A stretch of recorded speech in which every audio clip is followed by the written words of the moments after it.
Ça va être sympatoche. On n'a pas bu beaucoup, mais on est bien comme il faut. On est à dente. Bonjour les amis, aujourd'hui on a le plaisir de recevoir un ami qui fait du rhum. Bonjour Ludo. Comment tu vas? Ça va et toi, Olivier? Merci d'être venu. Eh bien, merci à toi de nous recevoir. Alors j'ai fait venir pour ce jour exceptionnel, bonjour David, un restaurateur qui m'est cher, qui a des restaurants en Victoria et qui lui est un peu plus aficionados sur le rhum. Alors Ludo, il fait du rhum. Exactement. Alors explique-nous un peu. Alors, je fais du rhum, c'est un grand mot. On va dire que nous, on va sélectionner. On a cette petite prétention, parce que je suis avec des associés, bien sûr. Mes associés sont notamment Joe Star, que tout le monde connaît, on va pas le représenter. Joe Star, et j'ai deux autres associés, qui sont Guillaume et Benjamin. On n'a pas la prétention de révolutionner le secteur, mais on a la prétention de dire que on va faire goûter différemment et on va vous apporter un peu notre sensibilité dedans. Alors, c'est vous qui l'avez sélectionné. Alors nous, on va sélectionner. Vous êtes allé voir les propriétaires. On va voir les... Vous avez fait une sélection. Oui. Comment ça se passe? Alors, si tu me laisses parler, je vais t'expliquer. Hein, parce que, du coup, c'est à peu près ça, en fait. On est des embouteilleurs. Clairement, les embouteilleurs, c'est-à-dire qu'on va sélectionner notre rhum chez les producteurs et on va sélectionner notre sensibilité, notre goût, ce qu'on a envie de partager. Et pour découvrir des nouveautés, du rhum, voir ce qu'on peut raconter à travers des histoires d'hommes, à travers des histoires de cannes, à travers des histoires de façon de faire, d'artisanat. Donc l'idée, c'est de faire découvrir le rhum différemment. Et vous allez voir qu'on a un vrai voyage. Là, il y a 5 pays différents. C'est ça que tu me... Là, on est sur 5 pays différents. Oui, tu as tout à fait raison. Je vais commencer par celle-là. Alors, on va dire que celle-là, c'est nos premières bouteilles de la gamme permanente. Quand je dis gamme permanente, c'est celle que tu trouveras tout le temps. Et on l'a agrémentée avec celle-là. Je vais vous citer les 5 pays. Alors écoutez bien. Donc on passe par la Barbade. Je ne sais pas si tu vois où c'est la Barbade. Barbade, on est dans les Caraïbes. Barbade. On va Guatemala, Belize. Guatemala, pays volcanique, d'accord, et Belize, pays un petit peu comme je dirais les Barbades, tropical, très chaud, plage, magnifique pays. Ensuite, on a la Jamaïque. Jamaïque, tout le monde connaît la Jamaïque, hein, c'est une petite île. Ensuite, on va en Martinique. En Martinique, je pense. Hein. Et sur cet assemblage-là, on est sur la Barbade et la Trinidad. Donc Carnival, pourquoi Carnival? On cherchait un nom et on s'est dit qu'est-ce qui nous permet de parler de partage, de joie, de fête, de fête, de joie, de revendication. Mais c'est le carnaval, il y en a partout dans le monde. On essaie de faire le tour du monde avec toujours cette même énergie. Et autre particularité, vous avez plusieurs styles de rhum. Vous avez le rhum agricole, Martinique, Guadeloupe, rhum français, hein, l'excellence. Et le rhum, on va dire la mélasse, c'est le résidu de l'industrie sucrière. Donc quand on broyait les cannes à sucre pour faire du sucre, il restait un résidu. Et ce résidu, on le faisait distiller.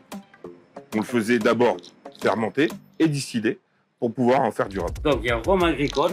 Rhum agricole avec le jus de canne. Donc ça, c'est le rhum, ça c'est la mélasse. Mais j'ai bien compris que comme tu as plusieurs pays, donc effectivement tu dois avoir plusieurs terroirs. Exactement. Donc terre, exactement. Plus le temps. L'ensoleillement, il n'est pas le même. Il doit y avoir une différence comme le vin. Il y a une différence comme le vin. C'est-à-dire, on a des cépages différents, on a des cannes différentes. On a des terroirs différents par rapport au pays. Il y a du rhum partout. Si je vous dis, il y a du rhum en Thaïlande, il y a du rhum aux Philippines, il y a du rhum au Japon, il y a du rhum au Cap-Vert. Maintenant, comment il est mis en avant, comment il est dégusté et comment il arrive à nous, ça c'est encore une autre histoire. Tout à l'heure, j'avais dit qu'il y avait plusieurs cannes différentes. Il y a canne grise, canne rouge, canne bleue, canne verte. Alors là, on est sur quoi, nous? On a plusieurs cannes différentes. Alors là, on va sur la canne traditionnelle. On a parlé de la canne. Voilà. Maintenant, le sol. Le sol, donc. Chaque pays a un sol différent. Voilà. Est-ce que tu peux nous parler brièvement du sol de chaque pays? Mais je vais vous en parler quand on va en goûter. On va le goûter. Quand on va le goûter en même temps, parce que là, du coup... Et chaque produit, tu nous expliques. Voilà. Allez, on fait. Vas-y. Alors, comment on fait? On goûte pas. C'est la dernière fois que tu me coupes, hein. Je te le dis, moi. Donc, je vais commencer par notre cher ami. Comme c'est toi qui nous reçois. On va partir sur cette petite note de dégustation. On a une belle couleur. Tu sens, au nez, c'est très agréable. On est sur des notes vanillées. On est sur des notes crème brûlée. On est sur quelque chose d'assez fin, assez rond, assez sucré. Tu le sens tout de suite. On est sur un assemblage de plusieurs fûts.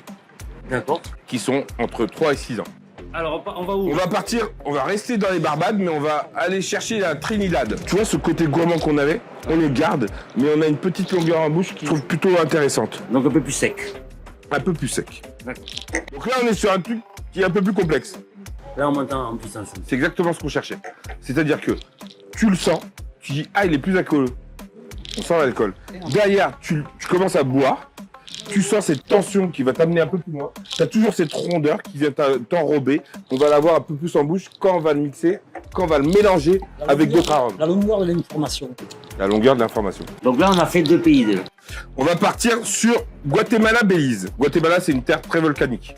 Donc, très volcanique, c'est-à-dire que les cannes poussent en hauteur. C'est pas la même maturation. Et donc, tu comprends que c'est pas la même manière de vieillir et de travailler. Et que quand la canne devient mûre, elle a d'autres arômes que quand elle est en bas, posée, au soleil, avec beaucoup d'humidité. On va retrouver des notes de cacao torréfié.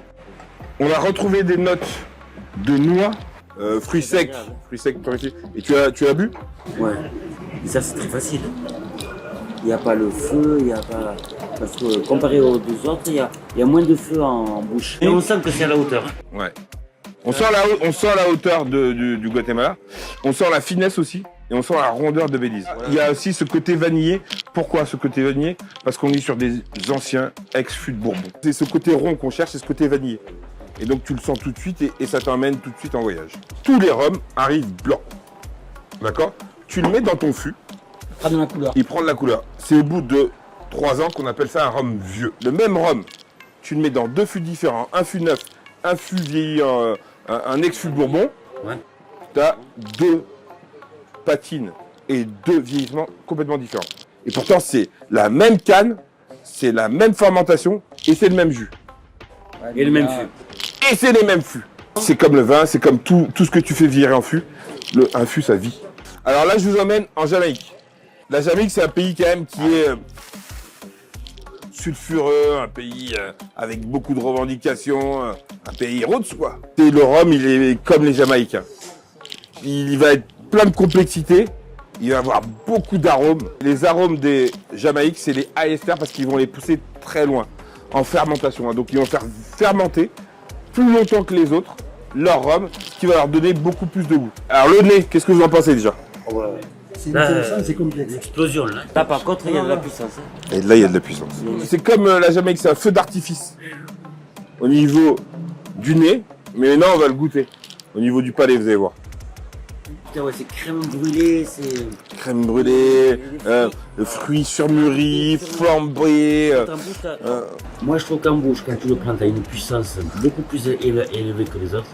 Par contre, tu as un retour derrière sur les fruits, ce côté fruits maturés, flambés, crème brûlée, ça, qui vient t'adoucir en fait cette puissance. C'est ça. Tu as ce fort goût de banane flambée, surmûrie, fruits exotiques bien mûrs. Et franchement, c'est une vraie douceur après le coup de fouet que tu as. C'est exactement la typicité de... Regoûter, ça t'embête? Mais bien sûr, avec grand plaisir. Alors ce qu'on dit aussi, c'est un exhausteur de goût.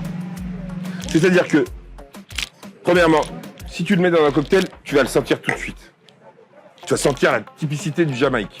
Parce que, vous avez bien vu, de tout ce qu'on a goûté, ça n'a rien à voir avec ce qu'on a goûté. D'accord? Deuxième chose, c'est un exhausteur de goût. Donc tu vas le marier avec certains produits et ça te fait un twist. On va essayer, nous on a essayé avec le caviar chez Prunier. Ouais. Et on a testé tous les rhums. Le rhum avec lequel il s'est mieux marié, c'est celui qui a le plus d'arômes, c'est celui-là. Ah oui? Ouais. Bon alors je vous explique. Là on est sur une collab. C'est ce qu'on fait régulièrement et ce qu'on va faire de plus en plus. Donc là sur la bouteille que vous allez voir, vous allez retrouver un petit peu l'esprit de Marie. Le Penduic 6, les chevaux parce qu'elle adore les chevaux, la mère bien sûr, son visage et Carnival. D'accord? Sur un produit bio, blanc, d'accord? Et avec la maison Saint James qui nous accompagne. D'accord? Donc là, vous allez trouver des marqueurs que nous aimons et que Marie aime, qu'on a regroupé Une association. dans la bouteille. Ok. Donc ce jus, c'est un jus de 2022 qui a été distillé en 2022 Ouais. en cuve, qui a vieilli, qui est resté en cuve et qui a été patiné, brassé et vieilli en cuve pendant 3 ans. Là, vous allez retrouver les marqueurs du petit punch. Donc on va avoir une note un peu iodée. On va avoir de la canne fraîche. Et alors là, on est sur l'herbe. Côté herbacé, Ah oui. si tu ressens bien, il y a ce petit côté iodé, il y a ce côté aussi citron vert. Un peu de vanille quand même. On est sur une canne bleue. Donc c'est quelque chose qui a vieilli aussi. Donc c'est pas du tout le même rhum que vous avez trouvé à la sortie en 2022. Là, c'est 3 ans de vieillissement en cuve. Donc comme je le disais, c'est patiné, c'est rond, c'est gourmand, c'est frais et c'est droit. Il y a toute la subtilité du rhum agricole. C'est la canne pure. Aujourd'hui, vous avez quand même ce qui se fait de mieux en blanc. On est très fiers de ça et on est très fiers de l'avoir fait avec Marie et Tabarly. Donc c'est un peu l'ADN de Carnival qu'on vient de parcourir ensemble. Et vous avez vu qu'il y a plusieurs terroirs différents, il y a plusieurs typicités différentes, il y a plusieurs arômes et goûts différents. Mais malgré tout, sur tout ce qu'on a goûté, ou ce que tu m'as fait goûter, Ludo, de tes produits, je pense quand même que la trame principale, c'est quand même la qualité. C'est exactement ce qu'on est parti chercher. Donc, comme je vous l'ai dit, Carnival, c'est le partage. C'est une gamme qui est assez étoffée. Et surtout, c'est beaucoup de collabs. Là, il y a des belles choses qui arrivent. On va partir un peu au Mexique. On va partir Thaïlande, Philippines. On va partir un petit peu en Afrique. Vous allez découvrir plein de choses qu'on va venir vous proposer. Et surtout, on va vous faire voyager avec nous. Donc, je trouve que c'est sympa. Aujourd'hui, vous allez nous trouver en cave. Vous allez nous trouver surtout chez nos amis, comme chez Carmen. Hein, chez Carmen, Bah oui. on y est bien. Forcément. Et on y est, Forcément. on y est en dégustation, mais en cocktail aussi. Donc ça, c'est top. Je te remercie pour tout ça. Ouais. Merci de nous avoir fait cette dédicace. Ben, avec grand plaisir. Découvrir un peu ton domaine et tout ce que tu es en train de faire. Merci à toi aussi de... David, d'avant, il s'est enregistré ou pas. Ouais. On s'est régalé. Nous. Non, Merci. c'est vrai. Non, alors déjà, première Merci chose, beaucoup. vous êtes régalé. On a Oui. passé un moment fantastique avec toi. Deuxième chose, lequel vous avez préféré? Je pense pas que j'en ai un préféré. Je pense qu'il Bah, va y en bah, avoir un pour chaque moment que je vais partager avec toi. Oui, tu as raison. Ça, c'est beau, ça. C'est ça, la passion. Non, c'est Barbara Trinidad. Et Guatemala Belize. Non, mais ça, c'est très beau. Rendez-vous chez Carmen. On vous attend et à très vite. Gros bisous. Gros bisous. À bientôt.